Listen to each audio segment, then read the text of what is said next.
દીદી હું એમ વિચારું છું મારા લગ્નમાં મોહનથાળ રાખું કે બરફી રાખું? ભાઈ તારો પગાર કેટલો છે? 10,000 રૂપિયા.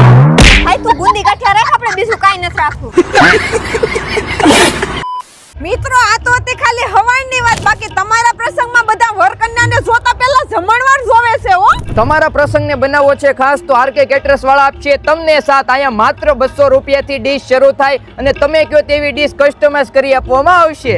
ખરેખર આરકે કેટરિંગનો અમને સંતોષ થાય એવી સર્વિસ અને એવું ફૂડ હતું, ખૂબ જ મજા આવી. અમે આરકે કેટરર્સ 3 પેઢીથી ચલાવીએ છીએ. અમારા ડીશનો ભાવ 200 રૂપિયાથી ચાલુ થાય છે. અરે મિત્રો તમારા પ્રસંગમાં 5-6 હજાર માણસો હોય તો રસોડા બાબતે ચિંતા નથી કરવાની. આરકે કેટરર્સ વાળા બધું જ સંભાળી લે છે. આવડાનું મેનેજમેન્ટ એટલું ગજબ છે કે પ્રસંગમાં મહેમાનો પણ કહે છે નહીં હો ફલાણાભાઈ છોકરાએ પ્રસંગમાં ખર્ચો તો કર્યો. જમણવારમાં દાંડવા જેવી આઈટમો રાખી હતી. કોઈ પણ ફંક્શન, બર્થડે પાર્ટી, સગાઈ, વાસ્તુ જેવા શુભ પ્રસંગ આવતા હોય એમાં 4 ચાંદ લગાવવા હોય તો આરકે કેટરર્સ વાળાને કોન્ટેક્ટ કરી લેજો.